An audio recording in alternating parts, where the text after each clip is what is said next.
So, very thankful to have Brother Mike with us again on Isaiah.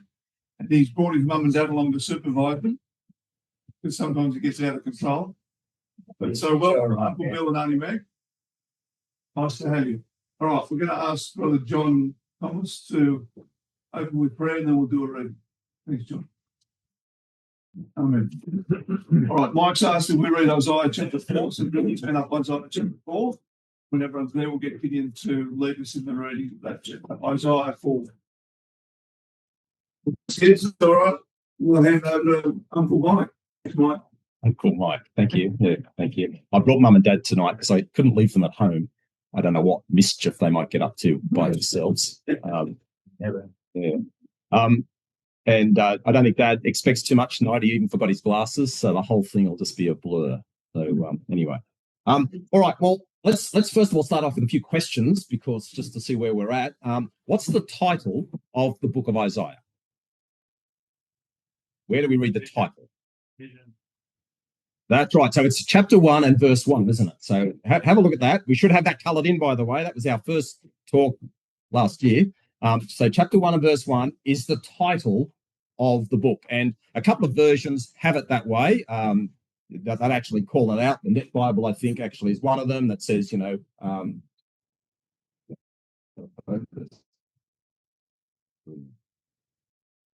so it actually says the title, chapter 1, verse 1. And then Isaiah starts in verse 2. So chapter 1 and verse 1 says it's the vision of Isaiah, the son of Amos, which he saw concerning Judah and Jerusalem in the days of Isaiah, Jotham, Ahaz, Hezekiah, kings of Judah. So it was one vision, remember? So if we go away with nothing else, if we just remember this is the title of the book. So you're looking at Isaiah, here's what you're looking at in front. This is the title. It was one vision, not given in one big hit, but given over during the days of 4 kings, all right? So it went for up to 60 years or so, I think, potentially, during that period, all right? So it was one vision because it had one basic message that was given. It was all connected together, and it was given over those 4 kings, all right? So we've gone through that before. Just wanted to make sure you got verse 1 coloured in of chapter 1. That's the title of Isaiah. Now, what is Isaiah about? What if you were going to give me 2 verses, maybe a couple more, 3 or 4, 2 verses, what would you say Isaiah is about? What's the whole book about? In 2 verses. We should have this coloured in too. Chapter 1, verse 21. Very good. All right. What does that verse tell us? What does it describe them as? All right, so there are a harlot's city. You'll notice that, verse 21. How has the faithful city become an harlot? So it was faithful, now it's become a harlot. And it says, it was full of judgment at one point. Righteousness lodged in it. Should have that coloured in. So the title's verse 1, verse 21 is a key to summarize the whole book. A faithful city has become a harlot. So that's their current position. They're a harlot. And anyone got another verse that goes with that one? 25, brilliant. Okay, verse 25, exactly.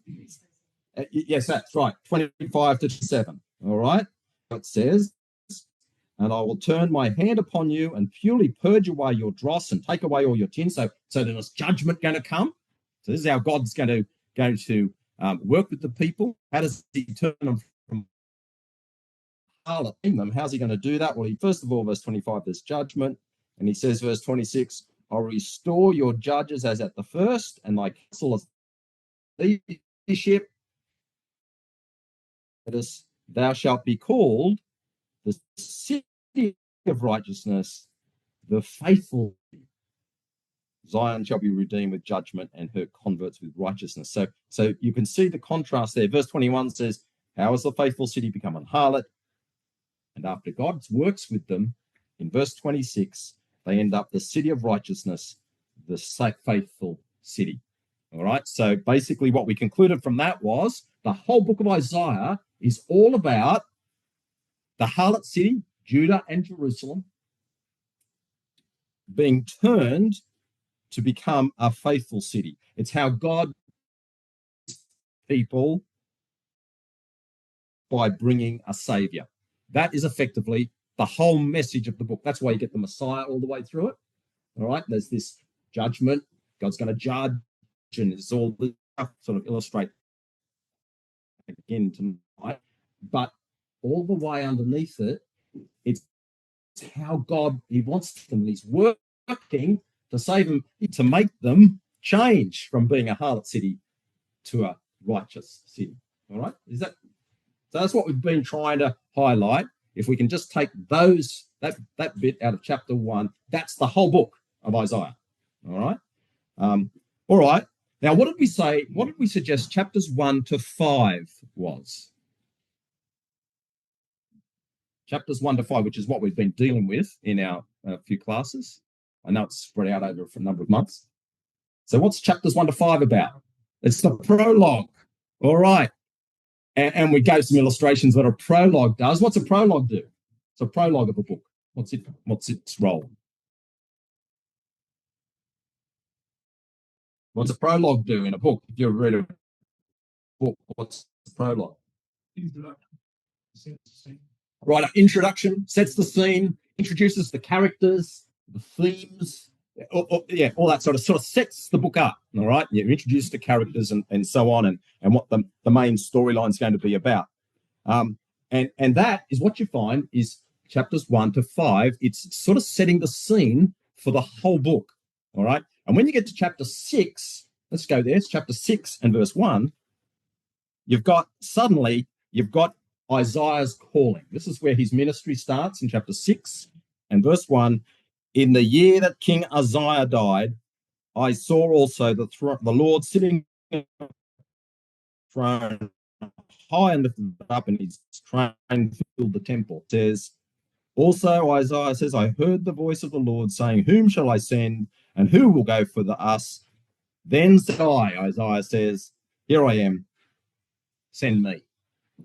And chapter 6 then forms the start, if you like, of his ministry as a prophet. That seems to be his calling, and it takes you right back to the start, which was right at the end of Isaiah's reign. All right? So you've really got chapters 1 to 5 is like the prologue of the book. All right. Now, we've shown you before, and I decided just to print it out for you on the worksheet. So if you've all got a worksheet, hopefully, you'll see the structure of the prologue. Is what we've worked through. So there it is on the screen. And what we're going to do tonight is this section I've circled. All right. So what we've seen in chapter 1 is really, it was like the contents of the whole book, if you like. It's got everything in there. It's got the first up to about verse 15 or 15, I think it is. You've got why are they called a harlot city, a harlot people?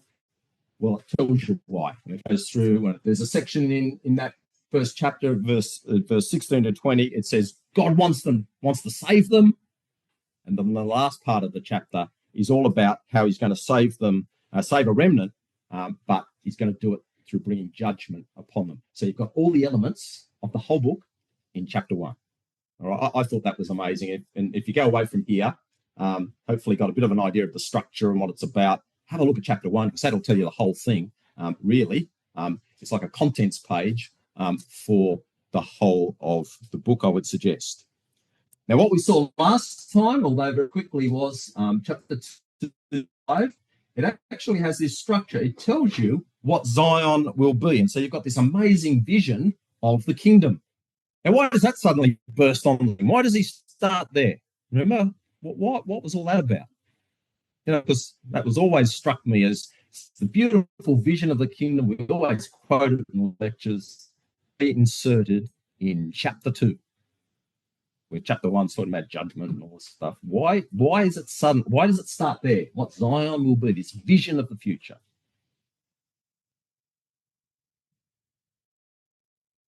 Give them a hope. That's right. To give them a hope, and also Look at verse 5 of chapter 2. You should have probably a little mark in your margin on that. The reason is, O house of Jacob, come ye, let us walk in the light of the Lord. His exhortation to them was, verses 1 to 4, look what the Gentiles are going to do in the future. They're all going to want to come to Jerusalem, learn about God and to worship there. You guys are all turning your back on God. And so he says, think about this picture of the kingdom. The Gentiles are going to want to come up to worship and to learn of me. And his exhortation was, verse 5, walk in the light of the Lord. He wants them to turn, take that vision of the future and apply it to themselves in their day. That's the response he was trying to get from that vision. Anyway, we looked at that a bit last. That's right. Yes, exactly right. Change. This is the potential. We're going to see a bit more of that this tonight. But exactly right. God wants to save them, which is all part of chapter 1. He's going to save a remnant. He wants to save you, but he's going to have to put them through judgment to do that and to bring a savior, a redeemer. And yes, here's this great vision. He wants to save them, but you have to repent. You have to change your ways. That's kind of why he plucks it in there, because otherwise it's just sort of thrown in there. It's a bit random, I thought. Hopefully we remembered that. And then we get to the centre last time. Chapter 2, verse 6, right through to chapter 4 and verse 1 is this whole section on the judgment that was going to come. God was going to bring upon them on the proud and the self-reliant. That's what that whole middle section of the prologue is about. All right, in that section. That's why I printed it out so that you can always have it. Now, what I want to do is just to pick up from that from last time and just focus for a moment on this centre bit, just to pick up two things out of this centre bit, the judgment on the proud and the self-reliant. I just want to pick up two things which we didn't really highlight last time.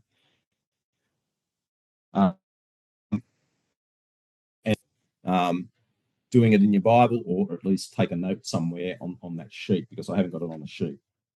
The first thing I want you to notice is in chapter 2 and verse 11 and 12, we have the judgment God was going to bring upon them sort of introduced. So verse 11, well, I'll read this bit, but then we'll get it, people reading around. Verse 11, the lofty looks of man shall be humbled, the haughtiness of men shall be bowed down, and Yahweh alone shall be exalted in that day. For the day of Yahweh of hosts shall be upon everyone that is proud and lofty, and upon everyone that is lifted up, and he shall be brought low. So here's the introduction of that. That's why I've sort of entitled it that. Here's God's judgment that was going to come. It's all about humbling man and elevating God. And the thing I want you to notice, and it's worth colouring this in, is that the centre of this judgment that he goes on to talk about in that whole section is Judah and Jerusalem. Now, it's worth colouring it in. You'll notice it's in chapter 2 and verse 1. This is the words that he saw concerning Judah and Jerusalem. So we know there it's focused there. But then I want you to notice chapter 3 and verse 1. He hasn't changed the subject of the target. The judgment is coming, the same place. For behold, the Lord of hosts doth take away from Jerusalem and from Judah. All right, so it's there in verse 1 of chapter 3. Verse 8, for Jerusalem is ruined and Judah is fallen. Verse 16, moreover, Yahweh saith, because the daughters of Zion. So again, you coloured those in, it sort of jumps out at you. Verse 17, the Lord will smite with a scab the crown of the head of the daughters of Zion. And verse 26, and her gates shall lament. The centre of iniquity being Jerusalem. And what we've got introduced tonight is in chapter 4, and you want to colour this in as well, because it's a huge contrast. Chapter 4 and verse 3, look what it says. It shall come to pass that he that is left in Zion and he that remains in Jerusalem shall be called holy. Verse 4, when the Lord shall have washed away the filth of the daughters of Zion and shall have purged the blood of Jerusalem. So what was in chapter 2 and 3 the center of iniquity and judgment is going to come, it's now in chapter 4 being shown as the center of everything it's now been made clean and it's holy and the evil has been removed. I just wanted to point that out. That's the first thing. So this whole section is about Jerusalem, Judah, and Jerusalem. All right, and there's this sort of contrast that's happening in these chapters. Now the second thing is, but let's just notice it first of all. The second thing is that these judgments in chapter 2 and 3 were to take place in that day. Now, did you notice that? In that day. Now, let's pick it up. And it'd be great if you could color it in or mark it. But look at verse 11, chapter 2, verse 11, right at the end of the verse. In that day. Verse 12, before the day of the Lord of hosts. All right, so there it is. Verse 17, right at the end of verse 17. And the Lord alone shall be exalted in that day. Verse 20, in that day a man shall cast his idols of silver and so on. Where else? Verse 20? Yes, chapter 3 and verse 7. In that day shall he swear, saying. Verse 18 of chapter 3. It's got, in that day the Lord will take away the ornaments and so on from the daughters of Zion. And then chapter 4 and verse 1. And in that day. So there's this whole series of statements that these events were to take place in that day. And in fact, that sort of idea is continued on in verse 2 of chapter 4, in that day. And then chapter 5 and verse 30, the end of the prologue, look what it says. And in that day, they shall war against them and so on. So this whole little section of the judgment that was coming talks about these judgment that was coming in chapter 2 and chapter 3 as being occurring in that day. Now, question is the question, what day? What day? So that day, yeah, very good. Actually, that's a really good answer. That day. Because, does everyone think that was a good answer? Fantastic. So he might have been trying to be funny, but it wasn't really funny, was it? But it was a good answer, actually, because what we're told is there's not a specific day that is specified. You know, it's a period of time, obviously, that this judgment is going to take place. It's not necessarily a single day, but it's a day when God is exalted and Judah and Jerusalem is humbled. But there's no day sort of specified. So the question remains, well, what day? That day, yes, but what day? Yes, it's not specified. Well, verse 12 of chapter 2. Yeah, it says, for the day of the Lord of hosts shall be upon everyone that is proud and lofty, upon everyone that is lifted up, and he shall be brought low. Great. So what you've got to do is go through and say, well, what defines that day? And what we can do is to actually say, well, there's certain things that occur on that day that help us maybe identify the day, or help us what sort of things are typical of that day. So what I want to do is just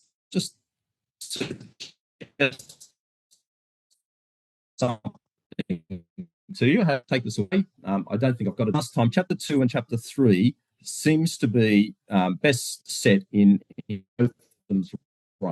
reign and so on. And you find this term in that day, and let's try and just do what someone just suggested. Let's try and what do we identify there? Well, pride and false security are shattered. That's really chapter 2, really, from verse 11 to 21. I'll try to summarize this, right? So you can go through, and I just want to give you the concept. chapter 3, verses 2 to 7 and verse 12 talk about the leadership is turned upside down, warriors just killed, and religious order is upturned, and the wise are taken away and killed and into captivity and so on. So this leadership is turned upside down. That's chapter 3. Chapter 3, verses 1 and 8, Judah and Jerusalem is ruined and hungry. There's seems to be some sort of siege taking place, or and talks about it being ruined. And we're told in verse 16 of chapter 3 and chapter 4, verse 1, that they're taken from what seems to be a time of prosperity, luxury, to a place of captivity. So it seems to be, and there might be others that you can add to, but just trying to capture what occurs on those days. Now, what do you reckon? Does that help us? What day is this judgment to occur?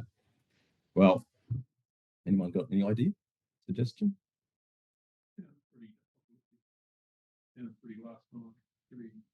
Yeah, okay.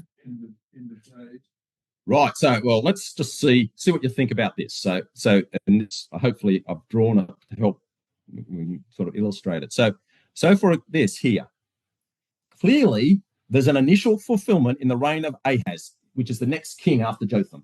All right. So I'll give you the Syria and Israel invaded the land in the days of Ahaz, and you'll find we're told in 2 Chronicles 28, verse 19. Judah is humbled. It uses that word. They were humbled. So they know. So their pride is shattered. That's in the days of Ahaz. 2 Chronicles 28, verse 5 to 7, there's a great slaughter and leaders are killed. I think it mentions 120, 140,000, something like that. All right, in those passages of the slain in Judah in those days. We're told in those quotes there, 2 Chronicles 28 and 2 Kings 16, that Judah was smitten and Jerusalem was besieged in the days of Ahaz. And we're told that a multitude were taken captive to Syria, and there was 200,000 taken captive to Israel. Now, it's an interesting story. They get to Israel, and it tells you that some of them are naked. That, I think verse 15 tells you they was naked and so on. And Israel says, what are you doing? These are our brethren, and they send them back. Right? That's the ones that were the 200,000 to Israel. But nevertheless, they were taken away. They were naked, taken away. We know there was others taken to Syria. This was a big deal. And so I would suggest to you that the people listening to Isaiah's message, and it seems, as I say, chapter 2 and 3 in the background of Jotham, the next king, so what are we talking, 20 years maybe? I don't know, 25, 30 years. The next thing that in that generation that's living, they experience all the things that were talked about in chapter 2 and chapter 3. So they suffer the judgments that were spoken of. Does that make some sort of sense? You can see it initially in the days of who Isaiah spoke to. All right? Now, I don't have time to go through all of this, and I probably haven't explored it enough, but I want you to take it away. So if we put this in a timeline kind of thing, what else do you notice about these the last in that day thing? Well, what you notice is this. Prophecy of judgment in Isaiah chapter 2 and 3. And you'll notice chapter 2, verse 2 talks about this beautiful kingdom picture, clearly the kingdom, and it says it's in the last days. So it's kind of, I put it at the extreme end of my timeline. What we've discovered is that the Syria-Israel crisis in the days of Ahaz actually initially fulfilled what Isaiah spoke about. The judgments that he spoke about, they all sort of came to pass. Not totally, I would think, but generally speaking, they did. What you'll find is that in the days of Hezekiah, you have the Assyrian crisis. If you read those passages I've got on the screen there, you'll find similar sorts of things happen. And you clearly see it in the days of Zedekiah, where the Babylonian captivity comes, and it actually says they took away all the intelligentsia, and they left just the thin cord that's easily broken. So they left all the, well, you know, for a lot of my type, the sort of the base sort of people that couldn't really uprise or anything like that. You read that passage in 2 Kings there, you'll see the sorts of people they left behind. They took captive, and there was a greater, you could see it really outworked there in the days of Babylon. So there was this judgment of chapter 2 and 3 seems to be initially Ahaz, then they could, each generation that came would see the same pattern of judgment coming upon them. It was being outlined in chapter 2 and 3. God elevated, man's pride humbled. And finally, Babylon's captivity, where they were taken away. And then finally, of course, we've got the same thing happens again. As I think Jamin intimated, there is that future feel to it, where when Christ returns, there's some passages I've suggested up there, he whose right it is comes, the next king after Zedekiah. The same pattern happens again to the nation, particularly focused in Judah and Jerusalem. And we've got that final picture in the last days of the kingdom after Christ's return. Does that help make sense of it? Just very quickly. You go away and take that away and see if you can, because that to me helps understand what is it talking about then? Is it talking about the future? To me, it's this, how God normally does, it's layers, which helps explain a lot of this. All right. Hopefully you found that's helpful. All right. Well, let's go to chapter 4, verse 1, because we're now going to try and pick up a little bit more the section we want to cover tonight. Chapter 4 and verse 1. I love this. In that day, or can someone read it? Where do we start? Now, I don't know all your names. In fact, I hardly know anybody's names here. I think.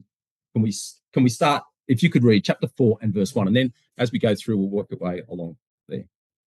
In that day, 7 women will take hold of one man and say, we will eat our own food and provide our own clothes. Only let us be called by your name. Take away our disgrace. What is that sort of describing?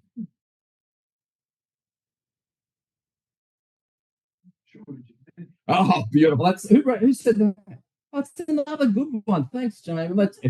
That's actually what I've got written down. There's a shortage of men. Wouldn't you love to, us blokes, wouldn't you love to live in that time? There's a shortage of men. And so, and so the women, all those women, they're flocking after you because you're probably the only man there.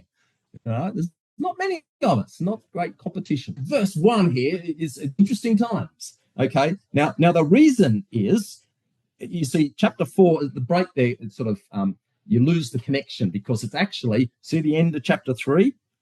See chapter 3, verse 25? Thy men shall fall by the sword, and thy mighty in the war, and her gates shall lament and mourn, and she being desolate, Jerusalem being desolate, shall sit upon the ground.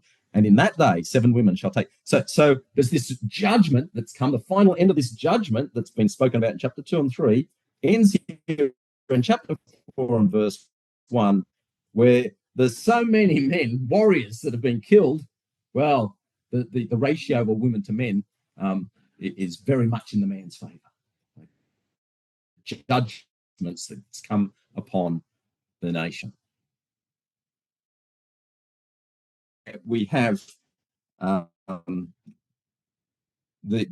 end, if you like, of that judgment. Now, so we've got then, as we've got on your top of your worksheet, that structure of the prologue, we're now going to move away from the judgment, which is the center part, and we're now back to,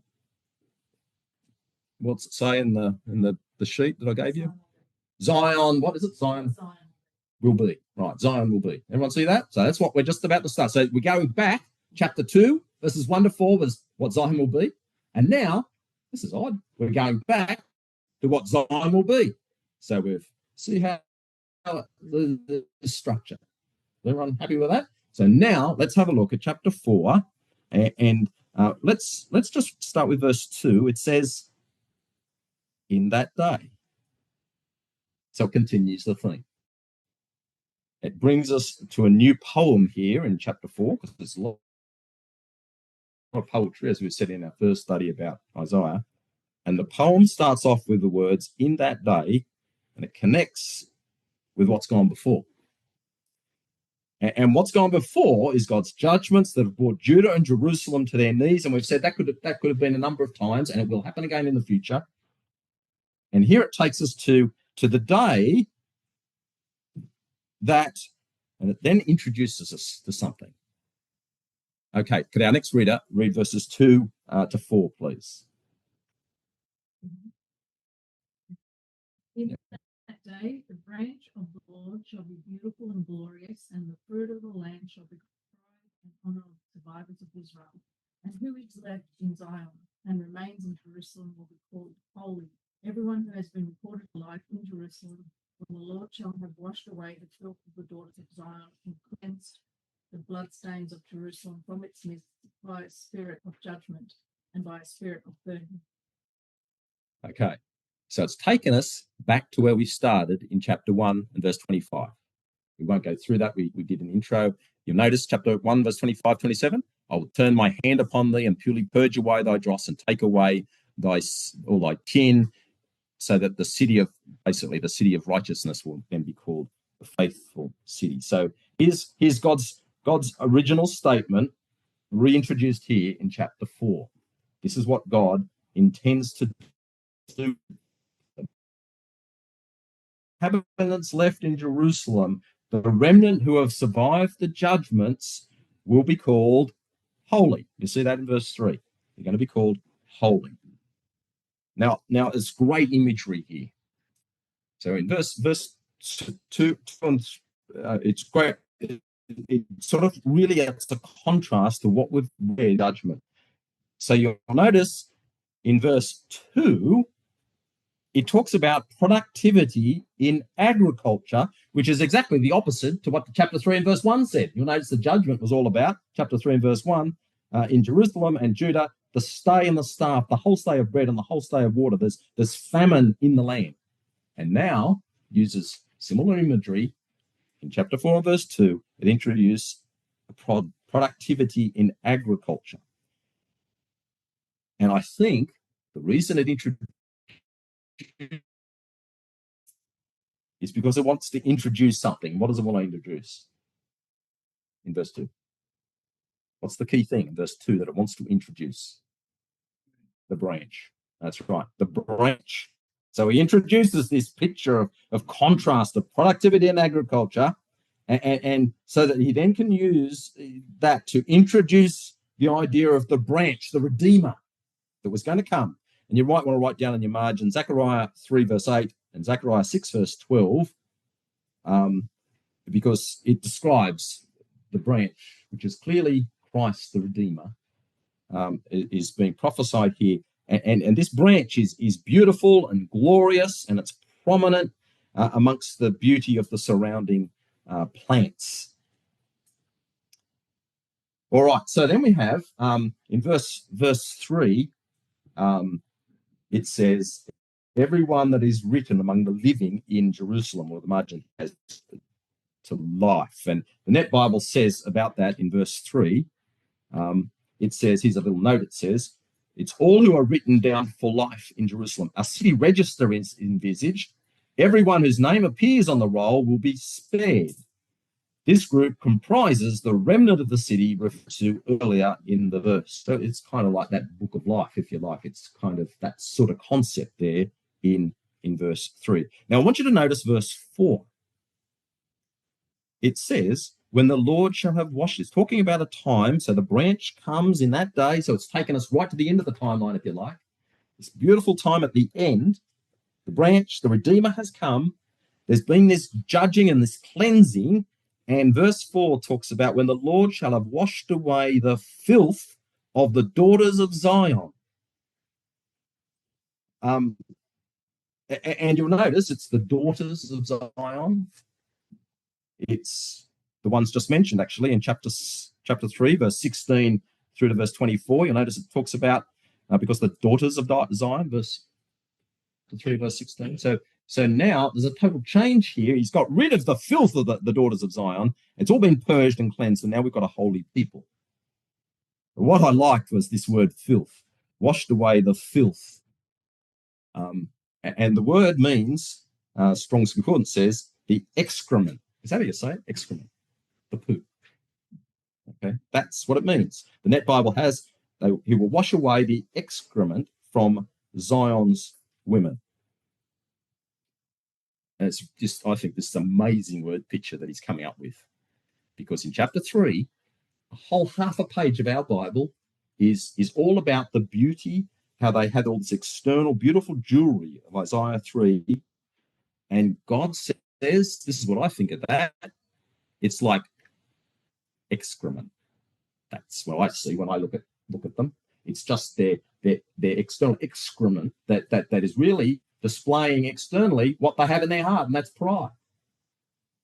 That's the picture of chapter 3, and he says here that's just like that to me. And in God's eyes, that's what it was like.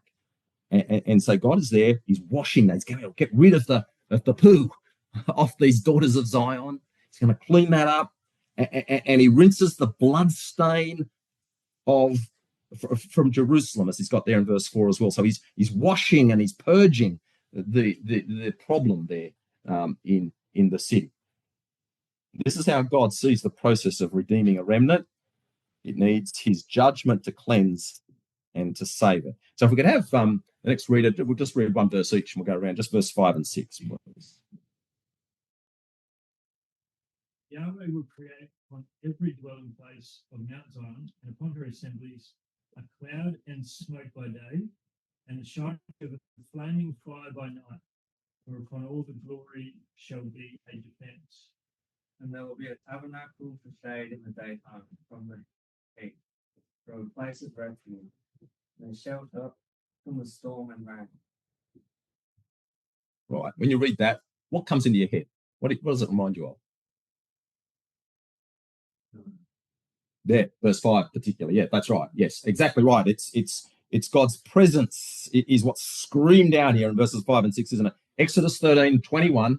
That's where you read, God went before them by day in a pillar of a cloud to lead the way, and by night in a pillar of fire. So you can have a look at that in your own time, Exodus 13, verse 21 and 22. And really, verses 5 and 6, it all screams out to us that God is present there in verses 5 and 6. Yeah, the word there, defense, at the end of verse 5, it means, Strong's Concordance says, it's a canopy.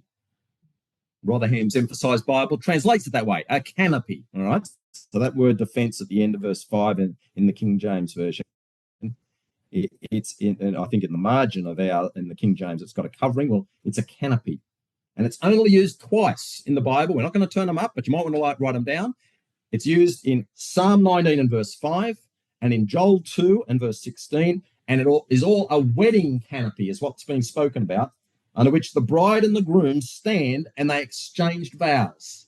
That's the picture he's presenting here. I think it's just an amazing picture. And look how Rotherham's translates that.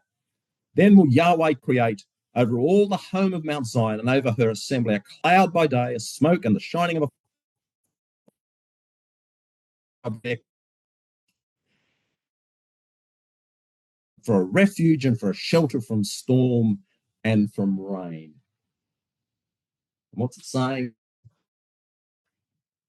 Well, that God's presence here is over all the home of Mount Zion. He talks about it, King James has got the dwelling place, but here it translates it a home. It's God's home. It's the same word of God's dwelling place in heaven itself. 2 Chronicles 6, verse 30 and 33 say that. So it's really now God dwelling. It's his home here. And tabernacle, verse 6, is the word a hut or a cottage, same as Isaiah 1, verse 8. So you see the words that Isaiah saw. A home, a cottage, a shelter. And you can see the picture of all of that when you look at it. I think the point is this: God is present in Zion in chapter 4. It's his home. He's pictured with Zion's assembly. There's safety, there's purity, there's majestic power, and the glory within. He's got over the glory. Notice that it says there, doesn't it? Over her assembly. that verse, for over all the glory shall be a canopy. So there's glory within. And the cloud and fire hover over as a canopy. And what sort of canopy is it? Well, it's a wedding canopy. The bride has made herself ready and now stands at his side. Now, why would you think that image is really important?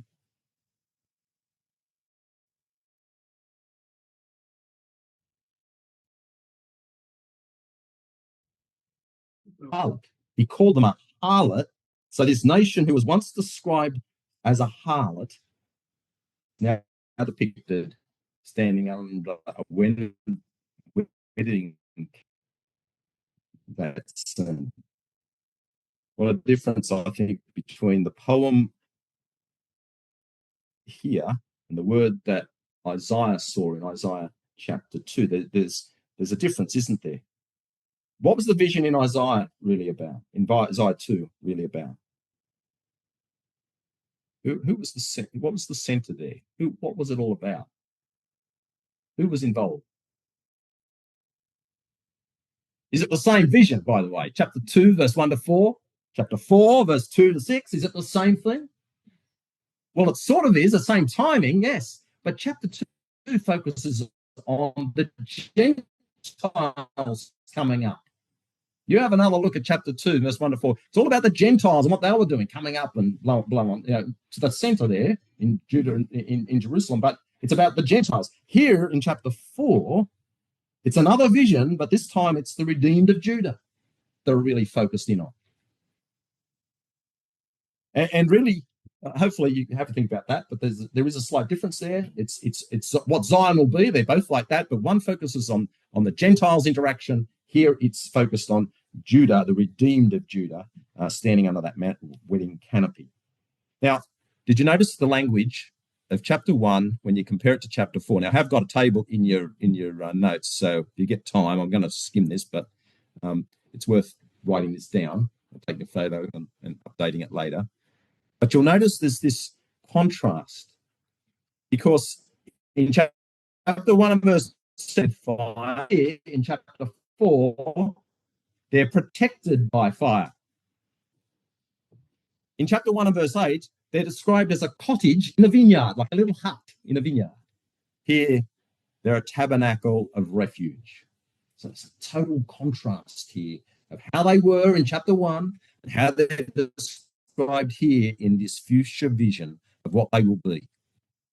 Chapter 1, verse 13, there are hypocritical false assemblies. And here there are restored assemblies, as chapter 4 and verse 5 says. In chapter 1 and verse 16, they were invited to come, wash and be clean. Here in verse 4, they're washed and are clean. In chapter 1 and verse 19, they were promised that they could eat the fruit of the land. Well, in chapter 4 and verse 2, they're now able to eat. And God said he would purge them in chapter 1 and verse 25. And in chapter 4 and verse 4, they're now purged and redeemed. And finally, as someone highlighted, they were described in chapter 1 and verse 21, a harlot city. But here, in this beautiful vision, they're now described as standing under a wedding canopy. You see this huge change, the contrasts that are being made. So we've been taken from a harlot city to a faithful city, the house of God in Zion, redeemed through judgment. It's an amazing story of God's love and mercy and his desire to save those who turn to him. Now, we come now to the last chapter, and we're going to just have to quickly go through this, the last chapter of the prologue, where at this point, we just want to pick this up.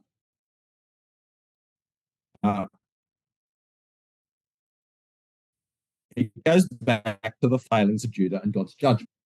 Right, so what do we find? Well, at first glance, as I say, it's odd that it doesn't mention redemption, but it's really wanting to paint this. If it was up, I would have wrote in the play. Where would you have finished? Prologue. I would have finished the end of chapter 4. This beautiful vision. standing under the wedding canopy. What a great contrast. I would have finished there. But God doesn't. He actually goes back to the judgment part of it and all the negative and their bad behavior. And he kind of ends chapter 5 with this dark picture of how bad they were. And there's no hint of redemption or anything in chapter 5. Really. But I think he's setting us up for the start of Isaiah's mission in chapter 6, because chapter 6, when you read it, and you do that another time, chapter 6 is all about, and it's like a vision of God and his glory, and it's a sort of points us forward to Christ, by the way, but that's not. It's the Redeemer. It's redemption and this glorious picture of Christ, of God and his glory is the key, and of redemption. That's all in chapter 6, and that's why I would suggest that he comes back to this dark picture and there's this pattern, and it's all setting us up ready for the beautiful picture of chapter 6. All right, well, let's have a quick look then. Chapter 5 and verse 1. Can someone, the next reader, please read verse 1? Yep.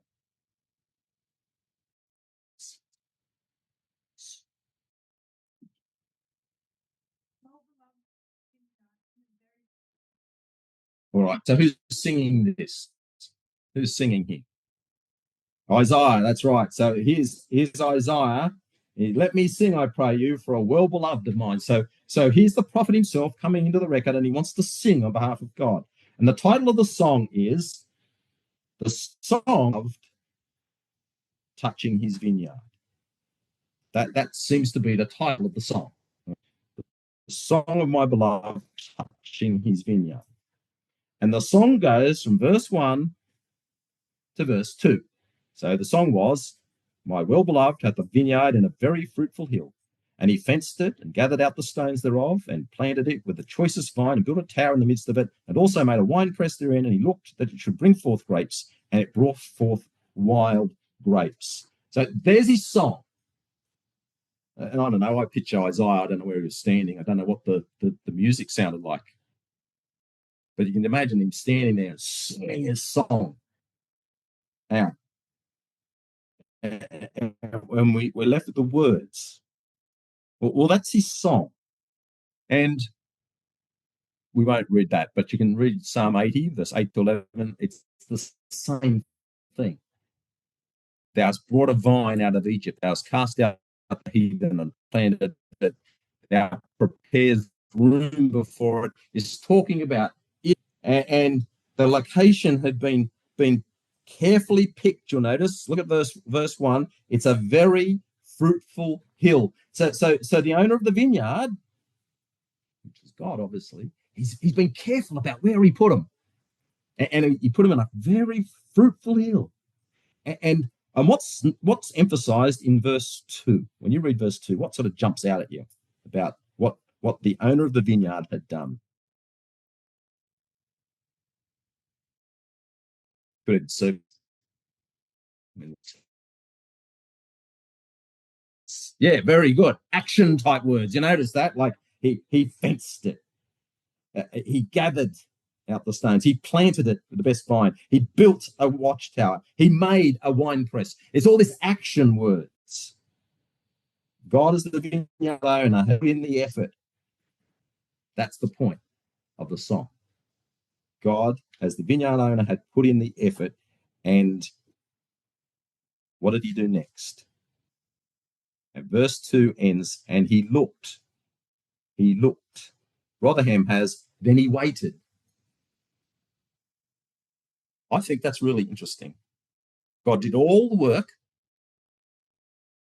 He gave all the opportunity, and then he waited. What's that tell you about God?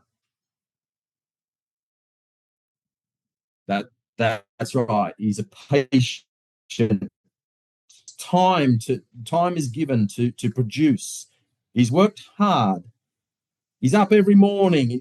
That's the imagery. And the image of all this action work, it's like a lot of sweat. And, I was smashing up concrete the other day, and after a few hits, about 4, I was exhausted, And that's kind of the picture you get here in verse 2, and all this work and sweat. That's the word picture. And eventually You have him standing there looking out across his vineyards.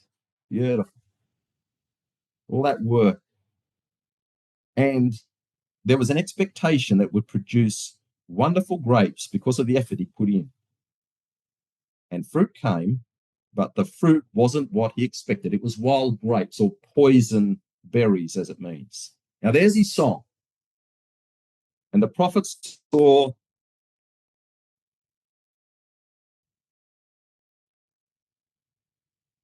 Jerusalem.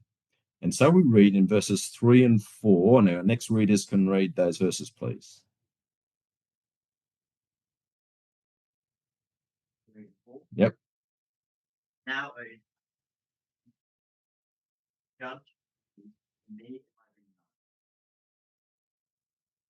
What could have been done more to my vineyard that I have not done in it? Wherefore, when I looked that it should bring forth grapes, brought it forth wild grapes.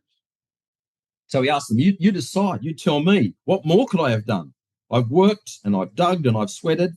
And I think when you read all that, there's really a lot of emotion in there. That's a key question. What more could I have done? And not only that, it wasn't unreasonable. And there's sort of a rhythm in these verses. There's sort of a rhyme happening here. Rotherham picks it up. Why then, when I had waited that it should bring forth grapes, brought it forth wild grapes? I waited. I didn't expect immediate results. I put in the effort and I gave it time. And verses 5 and 6 says, because of its inability to produce, he says the owner's going to reverse all that he'd done. And you read verses 5 and 6, and you'll find that he's going to remove the fence. He's going to tread it all down. There's not going to be any care, no more digging, no more watering. He's going to turn it all upside down. And then comes, I think, the David and Bathsheba moment when Nathan the prophet confronted David with, you are the man. You get that in verse 7. As it says, for the vineyard of the Lord of hosts is the house of Israel, and the men of Judah his pleasant plant. And he looked for judgment, but behold oppression, for righteousness, and behold a cry. So the two vines in the vineyard were Israel and Judah. And that look what they produced. He looked for judgment, and here's the rhyme. I think we did this in our first study. Mishpat. It's kind of this is it. He looked for judgment, but behold oppression. This one is mishpat, but behold oppression, mishpak. Very similar. That's in Hebrew. For righteousness, to Zadok, but behold a cry, to Zakah. I didn't say it anywhere like it's supposed to be said, but you kind of get the concept. And so he got totally the opposite of what he expected. He got poison berries. And he's picking up some ideas that were introduced back in chapter 1. But Isaiah had asked, what more could he have done to his vineyard? Well, does this parable ring any bells?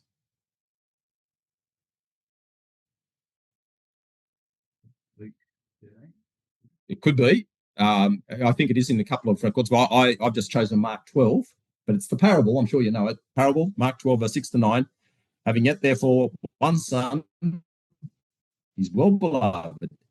He sent him also unto them, saying, the vineyard. And Christ's parable picks up this particular parable out of Isaiah, and he uses it against the Pharisees and the scribes and so on at the time. So the question is, could God have done anything more to the vineyard? Well, yes, it is. Jesus picks it up and says, well, he did one thing else. He sent his only son as well.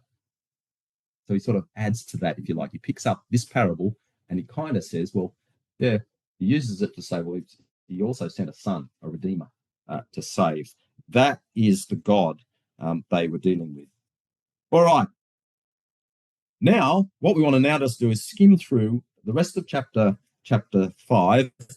You've got to remember, we did start late, so I'm not going over time, but we did start 1:45. So I just need to finish this, right?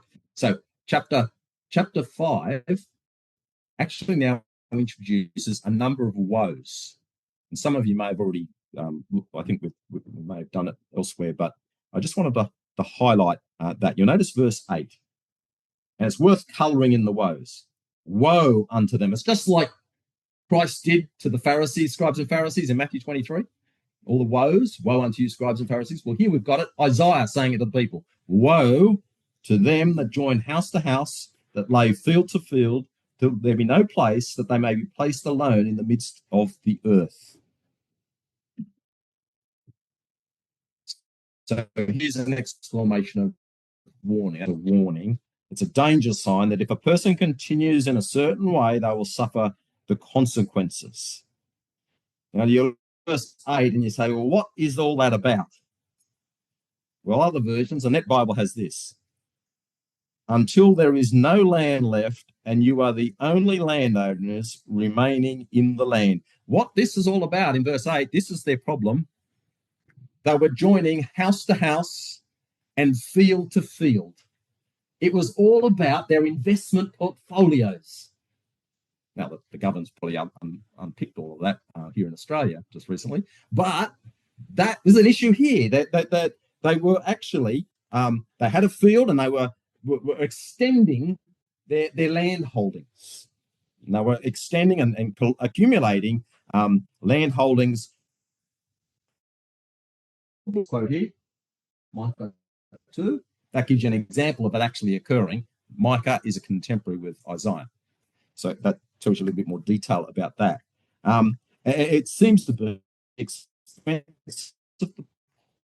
And they were accumulating. So I've not got a nice property here, but it's next door to Jamin, and he's got a fantastic dinghy. Well, and so we kind of accumulate that and we kind of extend. It's all about that, isn't it?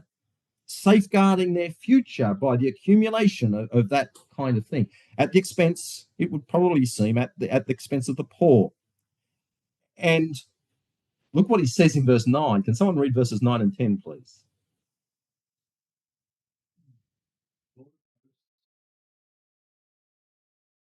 Surely many houses shall be desolate, large and beautiful houses without inhabitant. For 10 acres of vineyard shall yield but one bud, and her seed shall yield but an ephah. What's the lesson then? He says, there's the problem, verse 8. What's the solution, verse 9 and 10? What's the thing they should think about? Not going to do any good. That's right. Not going to do you any good. Yeah, because stuff is houses desolate and land infertile. Judgment is coming. And as we already saw, it was going to occur a number of times. Ahaz, so in about 20 or so, 30 years or so, it was going to happen. Then it was going to keep going until finally they were in captivity in Babylon. So what's the point of all this land that they were going to accumulate? You see the point.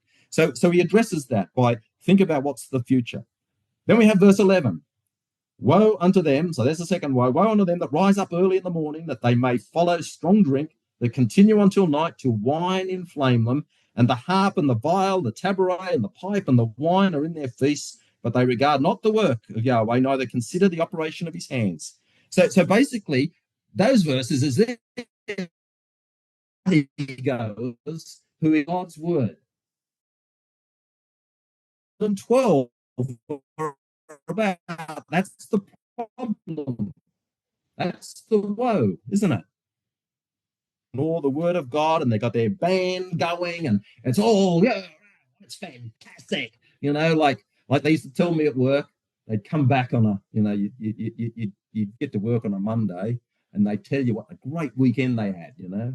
I can remember this. This is back in the waterboard days. They're pretty rough back there, a long time ago. And they would tell me, a great Friday night.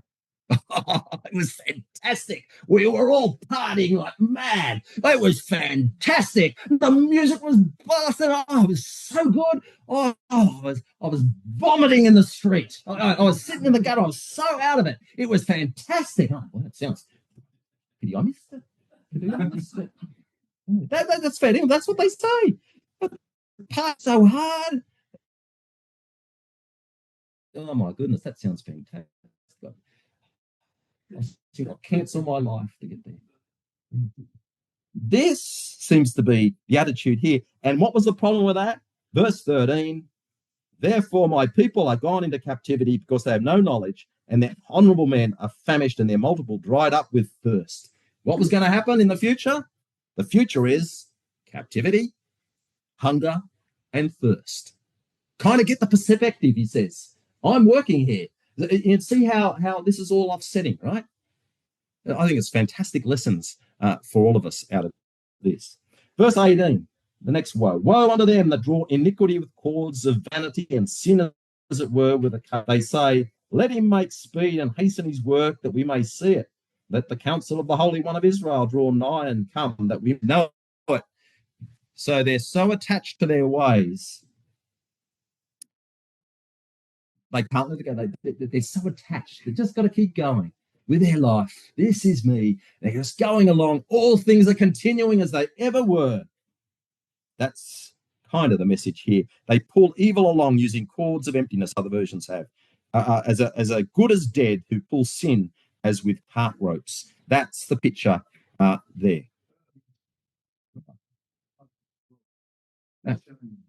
Absolutely. Yeah.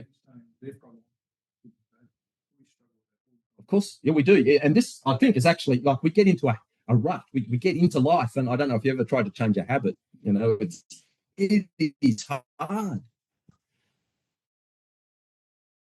Long, you know, at one point there I was exercising. Yeah. Most days. I skipped a couple of days. It's now I'm totally the other way. It's a struggle. I start like do anything. It doesn't take long, and we find it hard to break that. And we kind of get the feeling that all things continue. This has been a problem in every generation. You'll find it in 2 Peter chapter 3. Same thing. All right. So this is all problems that were there in Isaiah's day and are problems for us today. Well, that's his woe there. We need to see that all things will not continue. And they just went on until it was too late. Verse 20, woe to them that call evil good and good evil, that put darkness for light and light for darkness, that put bitter for sweet and sweet for bitter.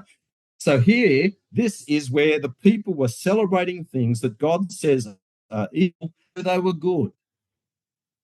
Right? And we know that, don't we, today? They celebrate, and they talk of celebrating, of pride.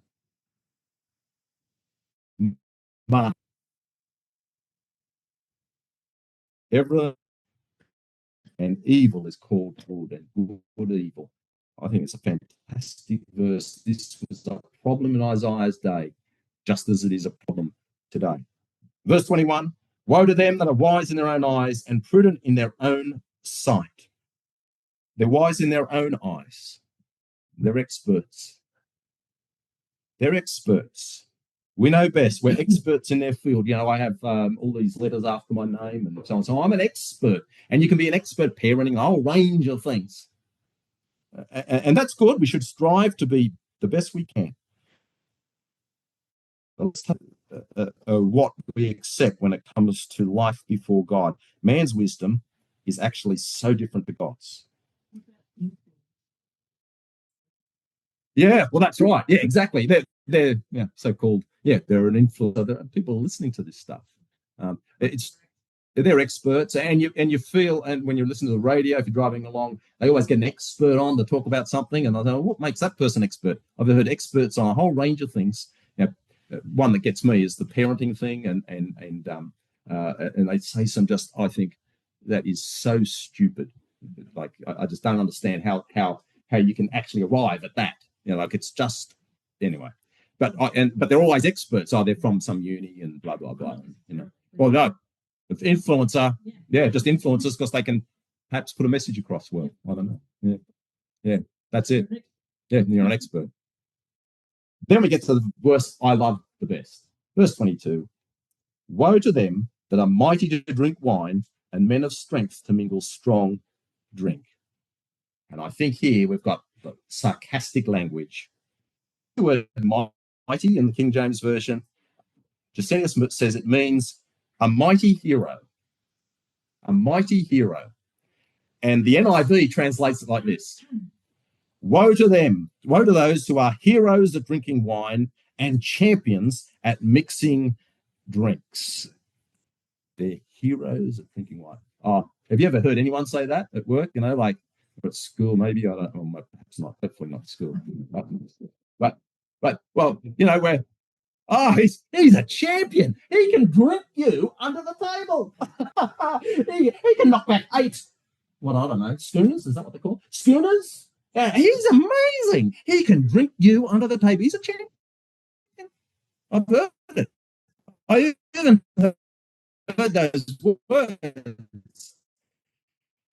He is a hero at drinking wine and champions at mixing drinks. It's the insane praise and encouragement of the party spirit.